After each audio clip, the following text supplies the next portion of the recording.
सुदर्शन चक्र को चाक के रूप में प्रयोग करने के लिए दिया। भगवान शिव ने अपनी पिंडी दी तथा ब्रह्मा जी ने अपनी जनेऊ की डोरी, कमंडल तथा चक्रेटिया दिया। त्रिदेव के द्वारा प्रदान किए गए इन साधनों का उपयोग करते हुए कुम्हार ने कलश बनाए, जिसमें उसने सुदर्शक को चाक, भगवान शिव की पिंडी को धूरी, जनेऊ की डोरी, कमंडल को पानी का बर्तन तथा चक्रेटिया को चाक घुमाने के लिए उपयोग कर यज्ञ के पात्रों का निर्माण किया, जिनका प्रयोग करके देवताओं ने यज्ञ संपन्न किया। इस प्रकार प्रजापति ब्रह्मा, प्रजापालक भगवान विष्णु तथा भगवान शिव तीनों की शक्ति में कुम्हार का कार्य चलता है।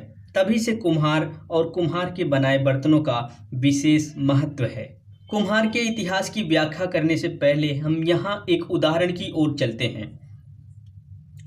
हम उस समय में चलते हैं जब मशीनों का आविष्कार नहीं हुआ था और ना ही किसी प्रकार की तकनीकी का।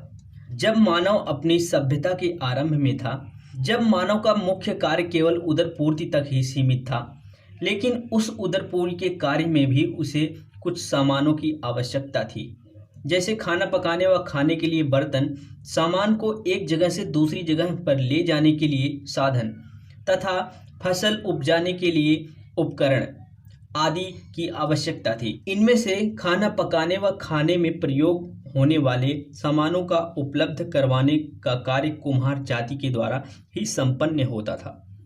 सामानों को एक जगह से दूसरी जगह पर ले जाने के लिए साधन तैयार करने का कार्य किया खाती समाज ने तथा खेती का कार्य किसानों द्वारा किया जाता था।